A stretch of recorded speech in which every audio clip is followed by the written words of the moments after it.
मैं हार्दिक अभिनंदन करता भगवान विष्णु का, भगवान शिव का, भगवान ब्रह्मा का, जिन्होंने दी मैं अपार कृपा नाल ब्रह्म ज्ञानी का पद संभालिया।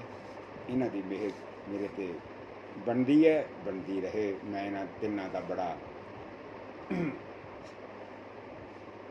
कुछ शुक्रगुजार हूँ। जो गए हैं घाट शाम वे है नसीबों वाले, तू उनसे पूछ ले। जो गए हैं घाटू शाम वे है नसीबों वाले, तू उनसे पूछ ले। बिना कर मुनचली पल में सितारे रोशन कर देगा, बिना कर मुनचली पल में सितारे रोशन कर देगा। शाम से दिल लगा ले वो तेरे साथ चल देगा, शाम से दिल लगा ले वो तेरे साथ चल देगा। किसी को क्या पता है किस पर शाम की मेहर हो जाए, किसी को क्या पता है किस पर शाम की मेहर हो जाए। ऐसी मस्ती कहाँ मिलेगी राम रस पी ले, ऐसी मस्ती कहाँ मिलेगी राम रस पी ले। वो मस्ती में जी ले, वो मस्ती में जी ले। काली कंबली बाले से मेरा प्यार है, मेरे दिल का वो दिलदार है। काली कंबली वाले से मेरा प्यार है, वो मेरे दिल का दिलदार है, वो मेरे दिल का दिलदार है। वो मेरा यार है, मेरा दिलदार है, वो मेरा यार है, मेरा दिलदार है। सत्य में श्री कृष्ण भगवान ने कहा, हे पार्थ, मुझ पर मन लगाकर मेरे आश्रय होकर योगाभ्यास करते हुए मेरे स्वरूप का संशय पूर्ण ज्ञान होगा। वह सुनो, वह ज्ञान जिसको जानने से तुमको इस रोग में और कुछ जानना शेष ना रहेगा। सहस्त्रों मनुष्य में से एक सिद्धि प्राप्त के लिए यत्न करता है, और उन यत्न करने वाले सिद्धों में से भी कोई ही मुझे ठीक जान पड़ता है। पृथ्वी, जल, अग्नि, वायु, आकाश और मन, बुद्धि और अहंकार, ये 8 प्रकार की मेरी पाया है। इस अपार पृथ्वी और यथार्थ जेड़ जो अपार अचेतन जोड़ कहते हैं। और हे महाबाहो, इससे दूसरी प्रकृति चेतना है जिसने संपूर्ण जगत कारण किया है। ये प्रकृति हम ही से उत्पन्न हुई है। इसी प्रकार जगत की उत्पत्ति और प्रलय कारण मैं ही हूँ। धागों में जिसी प्रकार मणि परोई जाती है, उसी भांति ये संसार मुझ में गुथा हुआ है। ये बात कृष्ण भगवान ने गीता में बताई है। जल में रस में मैं हूँ, चंद्रमा और सूर्य में मैं ही हूँ, सब वेदों में प्रणव में ही हूँ, आकाश में शब्द तथा पुरुषों में पौरुष हूँ। पृथ्वी में जो सुगंध है तथा अग्नि में तेज है वो मैं हूँ। सब प्राणियों में जीव और तपस्वियों में तप। हे पार्थ, संपूर्ण प्राणी में सनातन बीज रूप मुझको जानना। बुद्धिमानों में बुद्धि रूप और तेज सभी में तेज में। हे भरत शरण, काम और रोगरहित बलवान, काम और रोगरहित बलवान पुरुषों में बल और धर्म के पुरुषों में धर्म के विरुद्ध जाने वाला काम मैं हूँ। जितने राजस तामस राजस सात्विक राजस तामस पदार्थ हैं, वे सब मुझसे उत्पन्न हुए हैं, परंतु वे मुझ में है, मैं उसमें नहीं हूँ। ये सारा संसार मोहित, जिसके इस पाप से सारा संसार मोहित रहता है। इसी कारण इसी पर अवाय परमात्मा को नहीं जानता। मेरी ये गुणमयी और दिव्या माया अत्यंत दुस्तर है। जो मुझको अन्य वास्ते बचते हैं वे इस माया को पार कर जाते हैं। जो पापी मूढ़ नराधम जिनका जिसने मूढ़ नादम माया ने जिसका ज्ञान हल लिया है, और वे मूढ़ सनातन मुझको नहीं पा सकते और सूर्यवाद ग्रहण किए हैं, मुझसे नहीं पाते। ये भरत शेषाचार्य 4 प्रकार के मुझको बचते हैं। दुखिया, जिगाजू, ईश्वर की कामना करने वाला और ज्ञानी। एकाग्र से केवल मेरी भक्ति करने वाला को शेष है, क्योंकि मैं ज्ञानी को अत्यंत प्रिय हूँ। तो तथापि वे सभी बात अच्छे हैं, तथापि सभी बात अच्छे हैं, तथापि ज्ञानी तो मेरी आत्मा ही है, क्योंकि वह मुझ में मन लगाकर मुझको सर्वोत्तम गतिमान मेरा ही आश्रय ग्रहण करता है। अनेक जन्म के अनंतरगामी मुझे पा लेता है। ऐसा महात्मा अत्यंत दुर्लभ है, जो सब जात को वास्तव में समझे। अपनी अपनी प्रकृति के नियम के अनुसार मुझ भिन्न भिन्न काम वासना में अज्ञान में डूबकर इन फलों की चाहना से अन्य देवताओं के अधीन होकर उनकी उपासना करते हैं। कि अर्जुन, जो भक्त श्रद्धापूर्वक जिन जिन देवता का पूजन किया जाते हैं, उन पुरुषों की उन श्रद्धा को मैं हट कर देता हूँ। वे श्रद्धा से युक्त होकर उस देवता की आराधना करता है, फिर उसको मेरे ही रचे फल काम फल प्राप्त होते हैं, परंतु उन अल्पबुद्धि वालों का नाश हुआ है। देवताओं की आराधना करने वाले देवताओं को मिलते हैं और भक्त जन मुझ में मिल जाते हैं। कि अर्जुन, मैं भूत भविष्य और वर्तमान के सब प्राणी को जानता हूँ, पर मुझे कोई भी नहीं जानता। ये परंतु इच्छा दोष से उत्पन्न होने वाले सुख दुख आदि दंड के मुंह से जद के सभी प्राणी भर में जाते हैं। जिन पुण्यात्माओं के पाप नष्ट हो गए हैं, वे पुरुष ग्रंथ के मोह से छूटकर हर निश्चय करके मेरी भक्ति करते हैं। जो मेरा आश्रय लेकर जन्म मरने के अर्थ करने के प्रयत्न करते हैं, वे पुरुष ब्रह्म को और आत्मज्ञान और संपूर्ण कर्म को जानते हैं। जो आदिभूत अधिदेव और अधिदेव इन सब में व्यापक मुझे जान पाते हैं, वे समाधिष्ट मरण काल में मुझको जानते हैं। ऐसा है। सतवें देखा वो नारायण जी ने महत्व सुनाया लक्ष्मी ਨੂੰ कि प्रेरणा नगर था, वहाँ एक शंकुकर्ण नाम का वैश्य रहता था। वह व्यापार करने को नगर के बाहर कहीं को जाता था। ऐसा हुआ कि वो जा रहा था, रास्ते में शंकुकर्ण को वहाँ किसी सर्प ने डस लिया, उसकी मृत्यु हो गई। उसके साथी उसकी दाग रहकर आगे के सुधा गए। फिर आगे चले गए, व्यापार करते रहे। जब वापस आए, उसके पुत्र ने पूछा कि मेरा पिता शंकुकर्ण कहाँ है। उन व्यापारियों ने कहा, तेरे पिता को सर्प ने डसा था, उसकी मृत्यु हो गई। ऐसा हुआ कि उन्होंने बहुत सारा धन दे दिया उसको, और उसको कहा कि अपने पिता की गति करवा देना। उस शंकुकर्ण के लड़के ने कहा कि मुझे वो वहाँ जगह बताओ जहाँ मेरे पिता को सर्प ने डसा था। उन व्यापारियों ने वहाँ ले जा खड़ा कर दिया। देखा तो वहाँ एक बामी है, उसे खदालों के साथ छेद नहीं लग गया। जब बड़ा छेद बहुत बड़ा हुआ तो वहाँ के सर्प निकला। उसने कहा, तो कौन है? मेरा घर क्यों फूटता है? उसने कहा कि मैं शंकुकर्ण का पुत्र हूँ, जिस सर्प ने मेरे पिता को मारा है मैं उसको मारूंगा। उसने कहा, पुत्र मुझे मत मार, मैं तेरा पिता हूँ, ये मेरा पूर्व जन्म का कर्म था, सो मैंने भोग लिया। अच्छा, उसने कहा कि यत्न बताओ जिससे तुम्हारा उद्धार हो। तो सर्प ने कहा, देखो बेटा, गल ये है, अपने नगर में जितना भी गीता पाठ करने वाला किसी व्यक्ति को बुलाओ, उसको गीता जी का पाठ करवा लो, भोजन करवा लो, उसको प्रसन्न करने के बाद मेरी ये देह छूट गया। उसने ऐसा किया। नगर में गया, अपने जितने व्यापार परिवार के सदस्यों के साथ विचार वटांदरा किया। जितने भी गीता पाठ करने वाले बिरकों हो उस नगर में थे, इसने सबको बुला लिया। सारे बिरकों से श्री गीता जी का पाठ करवाया और साथ में अध्याय का भी पाठ करवा लिया। पाठ के बाद उनको भोजन करवाया। भोजन पाने के बाद उनको दान दक्षिणा दी। सारे बिरकों ने इकट्ठे होकर आशीर्वाद दे दिया कि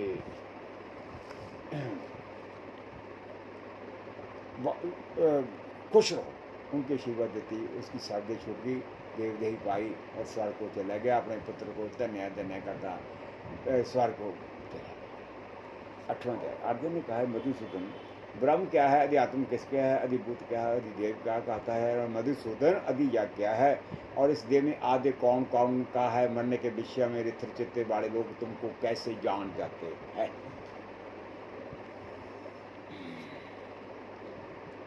समस्त चराचर की उत्पत्ति करने वाला जो बसर गया वह कर्म। जो देह आदि नाशवान वास्तु है वह अद्भुत कहता है। जो विश्व रूप है वह विराट है, वह अधिदेव है और पुरुष इस देव में मैं ही अति जागरूक हूँ।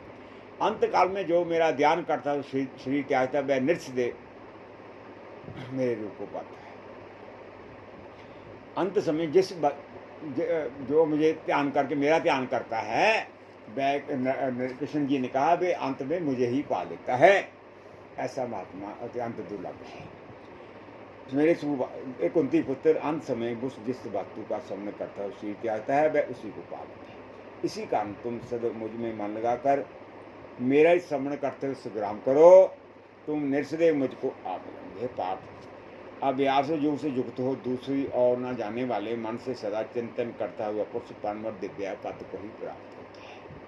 अतः अंत समय जिस मन में कागर करके भक्ति योग्य अभ्यास के बल से दोनों भावों में बदया मांग में प्राण को चढ़ाकर सर्वादि संपूर्ण जगत के नियंता सूक्ष्म से भी सूक्ष्म सबके पौष चिंतनिया सूर्या के समान प्रकाशवान तमोगुण से रहित परम पुरुष का ध्यान करता है वह उसको मिलता है। वेद के जाने वाले जिनको अक्षर कहते हैं बीत रोग सन्यासी जिसमें प्रवेश करते हैं तथा जिसको चाहने वाले ब्रह्मचारी का आचरण करते हैं उन परम पद शिष्य में बतलाता हूँ। इंद्रिया को रोककर मन को हृदय में दान कर प्राण को मस्त में ले जाकर समाधि योग से स्थित ओम इस अश्व का चारण करता हुआ देह को त्यागता है उससे मोक्ष उत्तम गति प्राप्त होती है।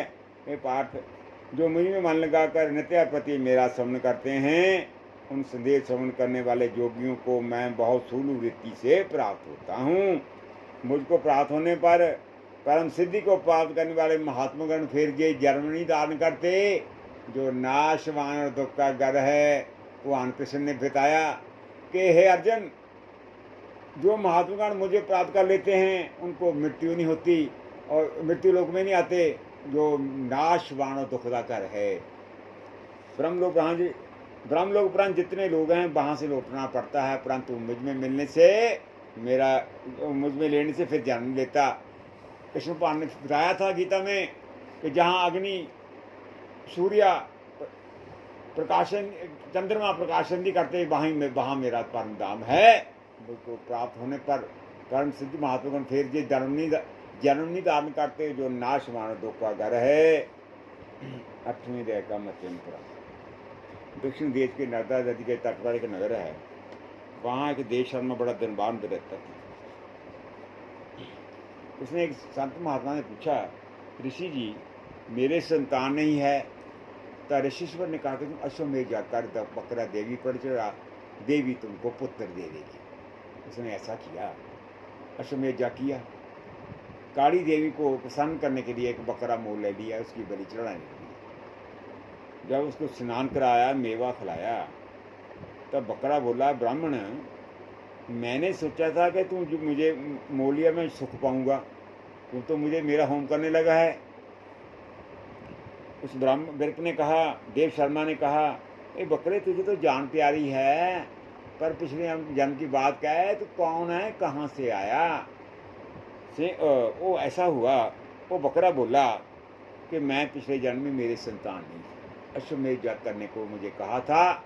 बकरा काली देवी पर चढ़ाने को बताया था। मैंने एक बकरी को उसके बच्चे सवेर दूध चूसते हुए मोह ले लिया। मैंने ऐसा किया, उसको उस बच्चे को स्नान करा दिया, मेवा खिलाया। जब मैं मारने लगा तो बकरी बोली इसको मत मारो, किसी ने सोचा है कि पुराने पुत्र को मारने से किसी ने पुत्र पाया है, तू निर्दयी है, इसको छोड़ दे। बकरी बहुत कहती गई, मैंने होम करता। बकरी को क्रोध आ गया।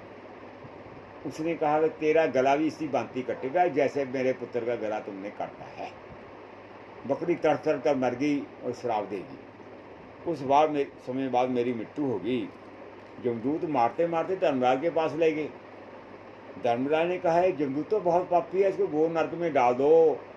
मैंने धर्मराज की आज्ञा से कुत्ते का जन्म पा लिया। एक दिन मैंने किसी की रोटी चुरा खाई, उसने ऐसी लाठी मार दी, मेरी पीठ टूट गई। उस दुख से मेरी मृत्यु हो गई। उसके बाद मैंने घोड़े का जन्म पा लिया। एक दिन एक बाल दो कन्या मेरे पर चल कर चलाने लगे।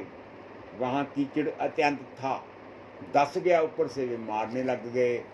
फिर मेरी मृत्यु हो गई। अब मैंने बकरे का जन्म पा लिया। उसने कहा कि बकरे तुझे तो जान प्यारी है। उस देश में राजा ने कहा कि मैं किस हिसाब से मैं नहीं अंदर देश से मुक्ति पालूँ। तो उस ब्रह्म ने कहा कि मैं तुझे गीता जी का पाठ सुनाता हूँ, पाठ सुनने के बाद थोड़ी इच्छा पूर्ण हो जाएगी। ऐसा उसने श्री गीता जी का पाठ कराया। उसके बाद उसकी इच्छा पूर्ण हो गई और जय श्री ऐसा हुआ।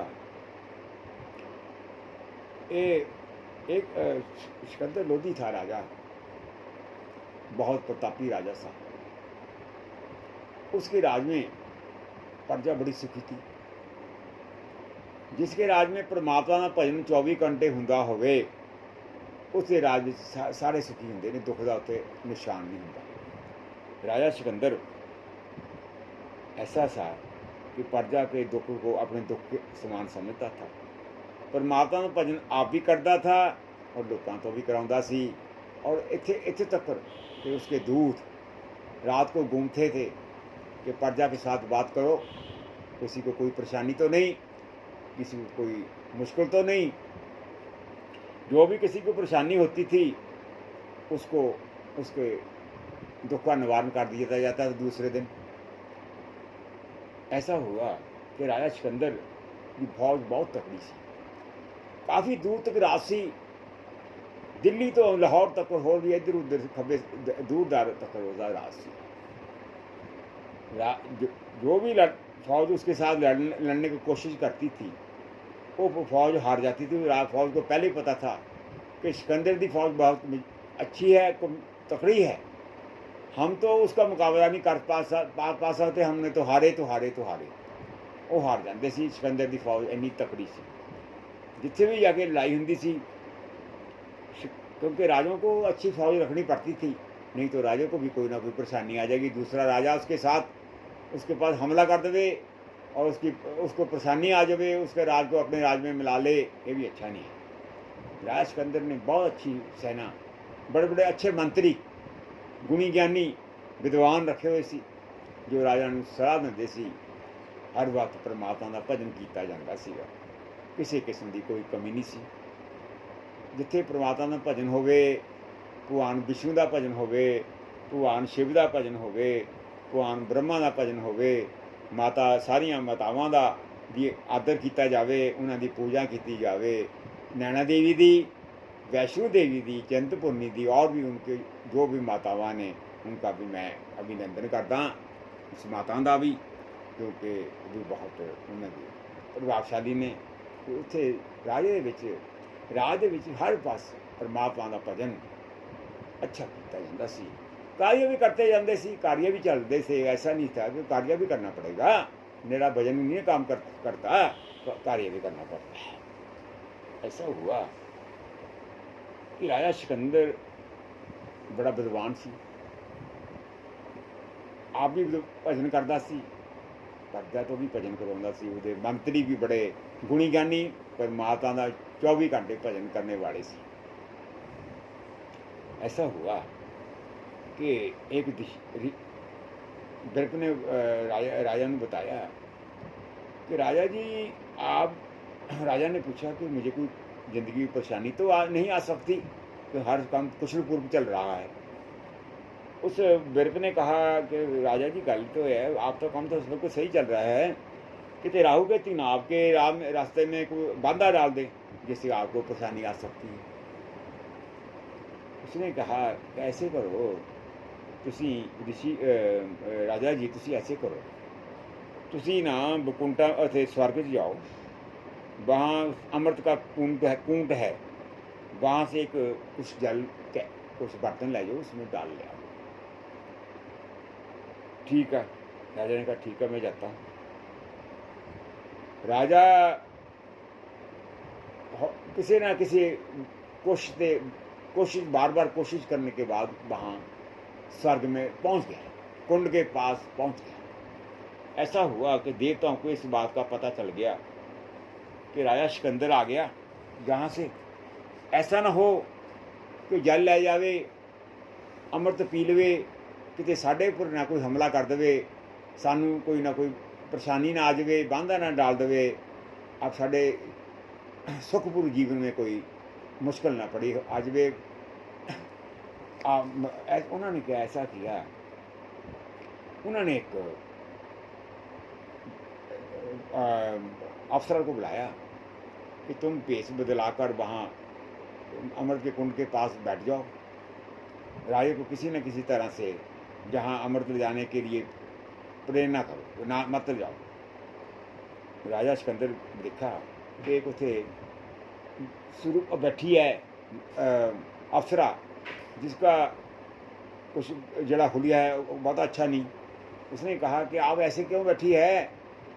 तो उसने राजा को बोला कि देखो राजा जी, मैं तो अमृत का जल पी लिया, जिससे मेरी जो देह ऐसी देह बन गई, मैं तो बड़ी सुंदर थी। उसने ऐसा किया कि उसने ये सारा छल किया था। विधिपूर्वक असल में ये बात कोई सत्या नहीं थी, सब असत्य थी। सिर्फ राजा को वहाँ जल ना ले जाने के लिए प्रेरणा था, देवताओं के आदेश पर। राजा कहने लगा, ये क्या, ऐसे क्या हो गया आपको, तुमको तो बहुत सुंदर थी।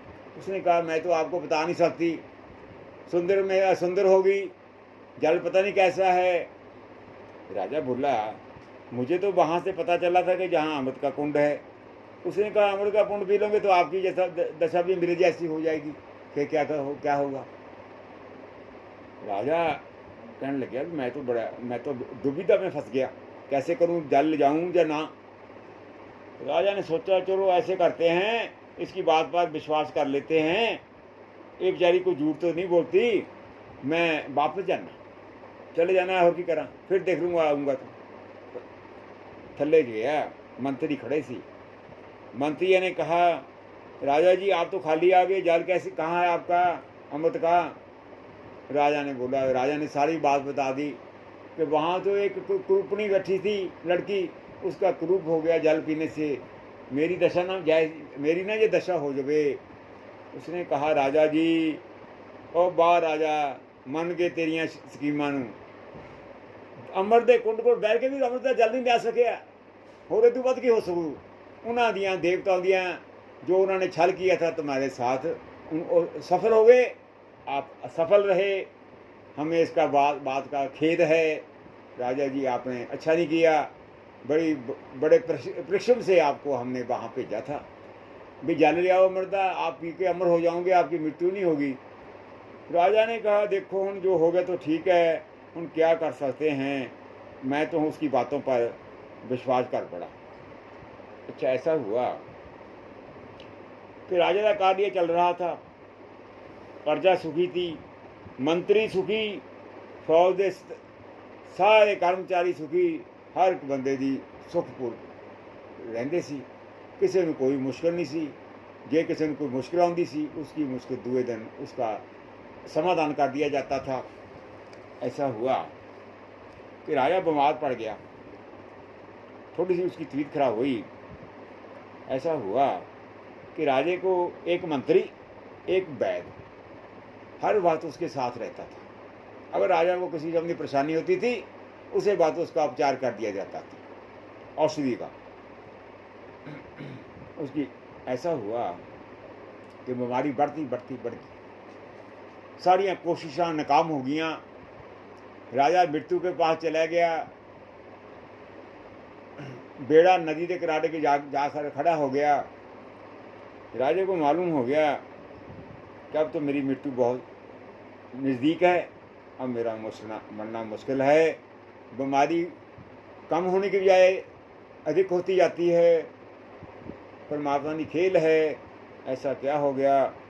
ऐसा हुआ कि राजा कहने लगा कि बात तो ये है, देखो मैंने एडी बड़ी फौज, एडा बड़ा मेरा राज, एडा बड़ा मैं राजा, हूँ मैं तो ऊपर, मेरी तो हूँ मृत्यु बहुत नज़दीक है।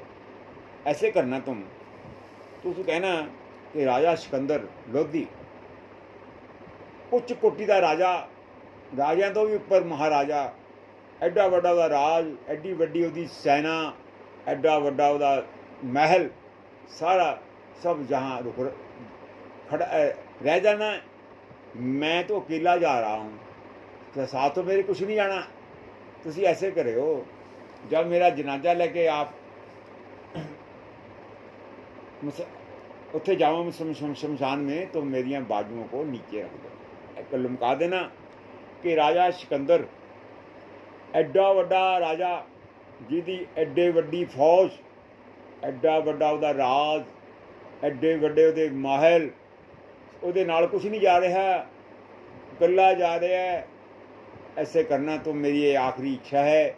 मंत्रियों ने कहा राजा जी आप जो कुछ कहोगे ऐसे ही करेंगे। ऐसा हुआ कि राजा सिकंदर की मृत्यु हो गई। मृत्यु होने के पश्चात ये बात फैल गई दूर दूर तक कि राजा सिकंदर की मृत्यु हो गई है। दूर दूर तो भक्तजन और भी बंदे राजा के श्रद्धालु सब आप पहुँच गए।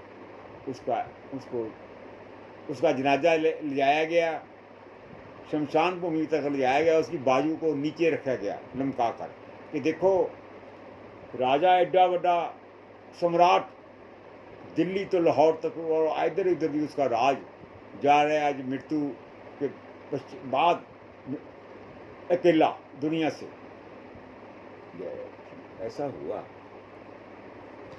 बात एक हुई कि पिछले समय ऐसा हुआ है कि राजा दशरथ कहीं जा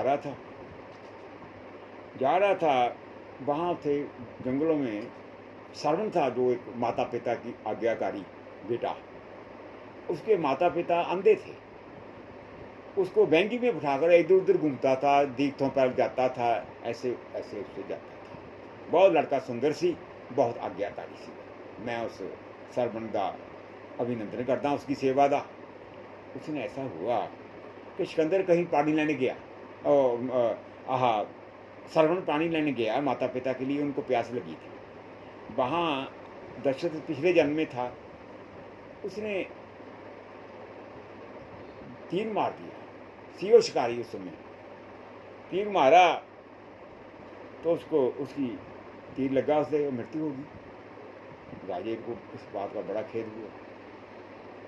राजा बोला कि मैंने तो हिरन बार सोच कर तीर मारा था, ये तो लड़का था, इसकी मृत्यु होगी, हमें तो बहुत बुरा हुआ, हमें तो पश्चाताप हो गया। ऐसा हुआ तो हम क्या करें। राजा उनके माता पिता के पास गया। माता पिता ने कहा देखो बात तो ये है कि आप कौन है मुझे जो पानी दे रहे हैं। देखो जी, राजा ने बोला, राजा वो पिछले जन्म में था। राजा ने कहा देखो गल ये है, मैं आपसे क्षमा मांगता हूँ, मैंने आपके पुत्र को तीर मारा हिरन समझ कर, मैं निर्दोष हूँ, आप मुझे क्षमा करो। उसकी मृत्यु हो गई। उसके माता पिता ने कहा आपने अच्छा नहीं किया, अच्छा हम तो पानी नहीं पीते, हम तो मृत्यु के पार चले जाते हैं। जैसे हम पुत्र के शोक में आपकी हमारी मृत्यु हुई है, वैसे आप भी अपने पुत्र के शोक में मृत्यु होगी, ये आपको हम श्राप देते हैं। ऐसा हुआ। राजा ने उनको उनकी चरण वंदना की, हमें क्षमा। उन्होंने कहा कि हम जो कहता तो कहता, श्राप तो ये वचना भोगना पड़ेगा, हमारा इतनी दुर्दशा होगी, हम मृत्यु के बगैर हमारे पास कोई रास्ता नहीं है। ऐसा हुआ कि वही पुरुष जिसने तीर मारा था वही राजा दशरथ बना। और जब रामचंद्र ने वनवास मिला था तो कई ने वनवास दवाया था अपने बर लेकर, क्योंकि कई राजा को रामचंद्र को वनवास दिवाने में उसकी रुचि नहीं थी। सिर्फ मंथला ने ऐसा किया, 3 बार कई ने उसको बाहर निकाल दिया कमरे से कि तू अच्छा नहीं करी, खबर हो बाहर हो जा। जब चौथी बार अंदर मंथला गई तो रानी ने सोचा कि रानी आप तो मैं आखिरी बार कह रही हूँ, क्या तो मेरी बात को मान लो थी, हम तो चले। उसने कहा ठीक है आपकी बात को मान लेती हूँ। उसने राजा दशरथ से 4 बार अपने 2 बार मांग लिए, रामचंद्र को वनवास और पार्थ को राज। अच्छा ऐसा हुआ। उसमें जब रामचंद्र जी नूं बनवास मिलना था, बाहर जा रहे थे, संतों के कपड़े वस्त्र पहने हुए, तब राजा दशरथ ने उनके शोक में अपनी मृत्यु करवा दी। क्योंकि राजा दशरथ को पिछले जन्म में श्राप मिला था और श्राप पूरा होना था।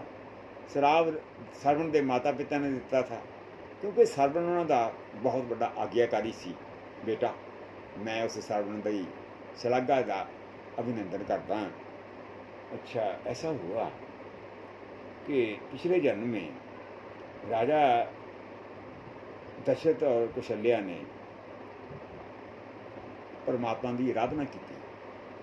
आराधना भी इन्नी की कि भगवान विष्णु का सिंघासन हिलाता। भगवान विष्णु उठे, लक्ष्मी ने पूछा कि आप कहाँ, बड़े उदास कहाँ जा रहे हो? लक्ष्मी चुप कर, मेरा तो आसन हिल गया, मैं तो धम हो गया, मैं जिसने मेरा आसन लाया है उसके पास जाके आऊँ। भगवान विष्णु आ गए। राजा दशरथ और कौशल्या पिछले जन्म में थे जिन्होंने एडी आराधना की परमात्मा की, एडा बड़ा भजन किया, एडा तप किया। भगवान विष्णु का सिंघासन हिल गया। भगवान विष्णु कहने लगे, देखो बात तो ये है, आपकी भक्ति पूर्ण होगी, मेरा सिंहासन आपने हिला दिया, आप जो वर चाहे वर मुझसे ले लो, मैं आपको वर देने को तैयार हूँ। राजा दशरथ बोला, कौशल्या बोली, वर तो हमें चाहिए, पर आपको मेरा वर संडा मानना पड़ेगा। उसने कहा, क्या? आप मेरे घर में आओ, पुत्र रूप में आ जाओ, मैं साड़ी यही इच्छा है। भगवान विष्णु ने कहा, एडा बड़ा वर मुझसे मत मांगो, मुझे बंदर में मत डाल दो, और कुछ मेरे से मांग लो, मैं आप जो कुछ मांगो मैं वही पूरा कर दूँ। राजा दशरथ ने कहा, कौशल्या ने कहा, एक मिनट, सिर्फ 2 मिनट, एक मिनट के नौकिया नहीं मानना, असी नहीं ये मानना। फिर दशरथ ने कहा, कौशल्या ने कहा, देखो जी, हम तो ये वर जो ले लिया तो ले लिया, हमने तो और आप सिर्फ हमने तो मांगा कि आप हमारे घर में पुत्र रूप में आओ, हमारी तो यही इच्छा है, यही अपना हमारी हमारा वर। जय श्री राम, जय महादेव, जय भगवान ब्रह्मा, जय भगवान शिव, जय भगवान ब्रह्मा, जय